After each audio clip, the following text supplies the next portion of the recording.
Well, hello, ladies and gentlemen. Mr. Rob Comics and Things. That's a new change. I was Mr. Rob Comics. I put and Things on there and kind of changed things up a little bit, mainly because it felt like when I would upload the comic book videos, everybody was happy, and then sometimes I would upload the action figure, the statue, the pop, the Marvel card, or any other video in relation to things that I collect and things that I enjoy that was not comic books. It felt like I was either A, letting someone down, or a contradiction, or they weren't interested in that content. So I changed it to and Things because there are many things that I do and collect. I am a hobby lover, of course. Comic books is my bread and butter, but I do collect Marvel trading cards. I collect Pokemon cards. I play the Pokemon TCG game. I collect McFarlane figures, pop figures, any type of vintage DC figure. I have DC statues. I have Marvel statues. I have Transformer toys from the 2000s. I have a little bit of everything. I got into personal art. I get into these little tiny Walmart releases. I get into some really niche areas of different markets because it's just what I like and what I enjoy. So I just wanted to clear the air on that and get through that. Today we're going to be looking, this will be a Pokemon video. I do play the actual card game as well as collect. So if you guys would like to see my Pokemon trading card binder, where it has some of my more rare cards and pickups and things that I've acquired over the lifetime of playing this game, I would love to hear the comments on that and have you guys reach out, and I'll do a video on that in the future. Today I'm going to show you my Charizard EX and Pidgeot deck that I have been playing with that I enjoy. It is a beginner level deck.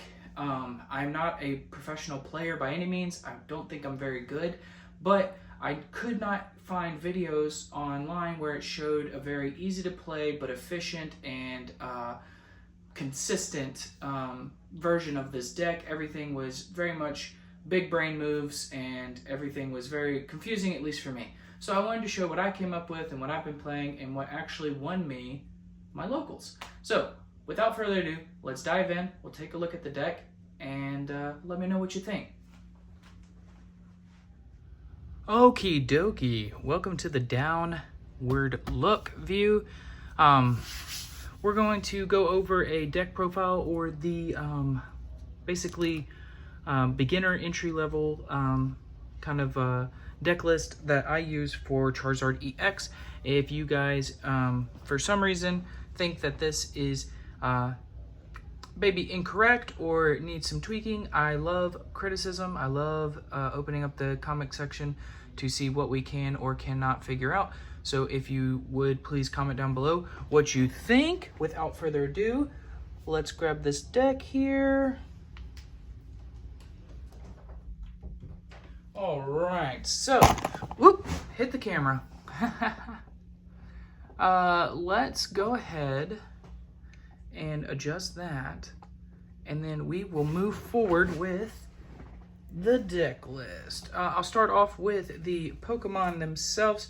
Of course, I'm going to start off with 3 Charizard EX. Really cool card. Once you pull the card, you can utilize its ability to instantly pull basic energies from the deck.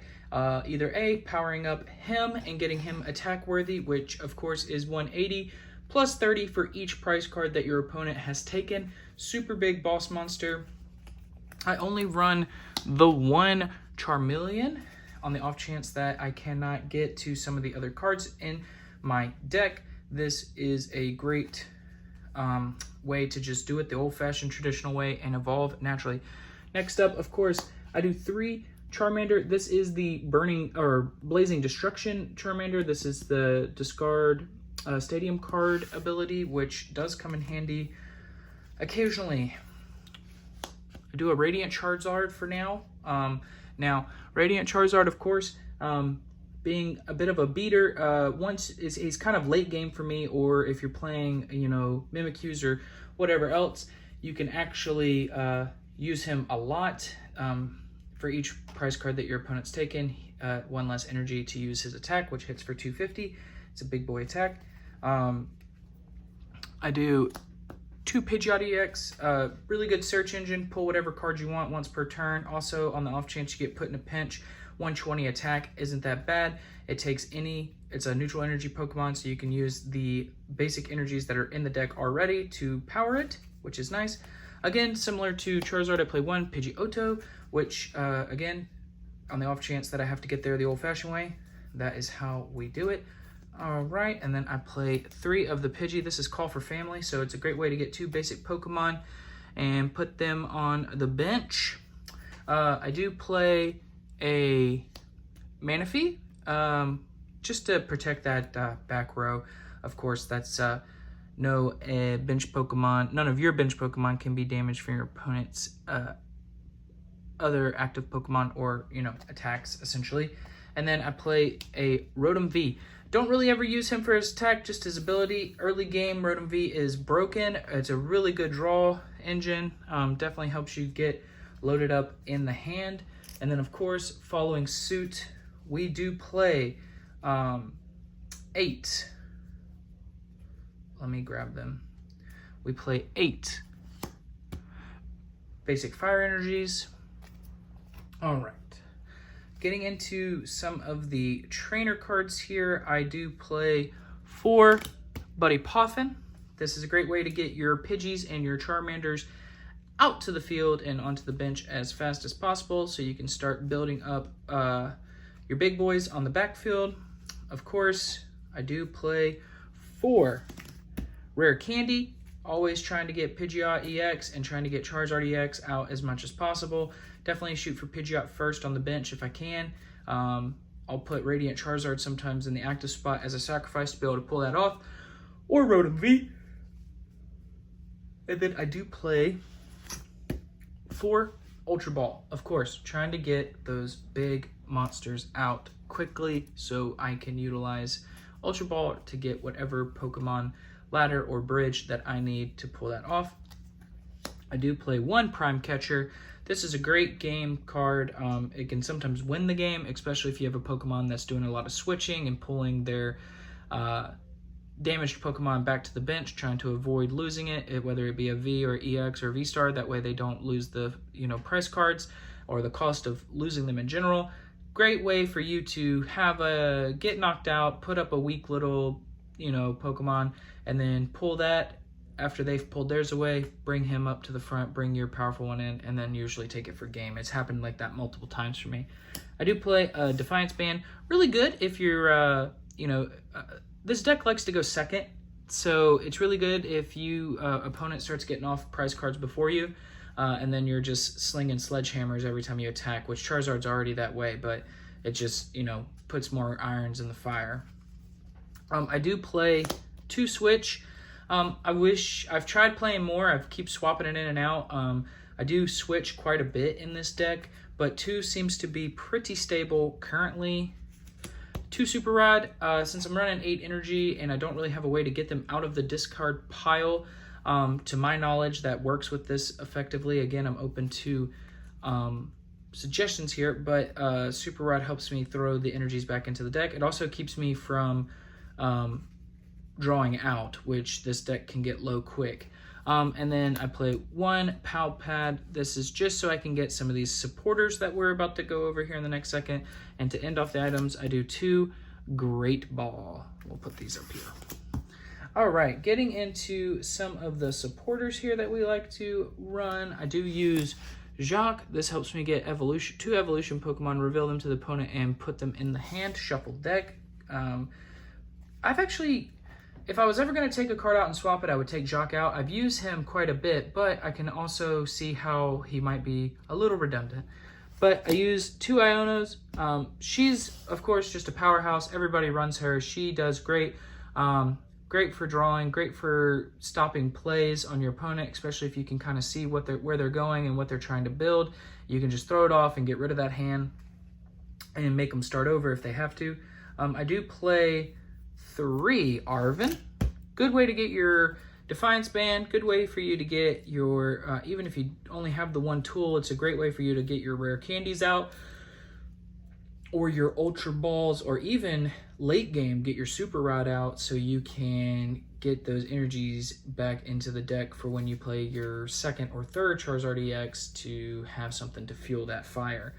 I do play 2 Boss's Orders to, of course, switch my opponent either A, to defend myself and keep one of my Pokemon from going down, or B, get who I want up on the board so I can take them out for either game or significant amounts of damage. I do play 2 Youngster. Good way to cycle through the deck, shuffle your hand into the deck and then draw 5 cards. Good for a dead hand, because sometimes you can get a dead hand with this deck, or you can, I wouldn't say get a mulligan, but in mid-game you can get just loaded up with support cards, which isn't a bad thing, and this makes it to where they don't go to the disposal, they just go back into the deck. I do play 2 Friends of Paldea, which is kind of the same as Nimona, which draw 3 cards. That's just cycle through. And then I do play a Surfer. I do want to maybe potentially, if I change these out, I would play more of the Surfer, because it's cool to switch your active Pokemon with one of your bench Pokemon. If you do that, draw until you have 5 cards in the hand. Later in the game, sometimes you get a little scarce on your hand, especially for the number of cards. So that does come into play. Now, this deck did decent for me for a little while. I was not winning anything, but whether it was just luck of the draw, great game. I know that there's all that to be factored in. This past weekend at my locals, there was 10 players who showed up to play, and I did go undefeated, which was super cool for me. I've never done that. It was a wild experience. I'm definitely not interested or think that I am anywhere near wanting to go and do some crazy type of run at regionals or professional playing by any way, shape, or form. But I do think that it's really a fun game. I enjoy playing it. I enjoy the friendship that I've built with it. My wife's gotten into it, and winning is always nice. So this is the deck that did it for me. I beat a Miraidon EX, I beat a Lugia V-Star deck, and there was a couple of other decks that some of the younger kids ran at the locals that were just some of their favorite Pokemon. Of course, there was a Gyarados deck and I think a Venusaur deck that I played that were relatively easy and straightforward. And then I played the hardest matchup I had that was just went all 3 games and was very close, was the... I forget the name of it. Regidrago deck. Yeah, that about whooped me out. And but I pulled it out at the end. I had a really great draw. I had a really good starting hand. He mulliganed twice, which is odd for me.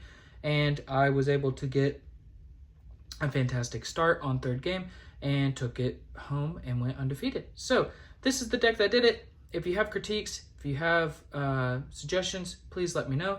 And without further ado, this has been Mr. Rob Comics and Things. Peace and love.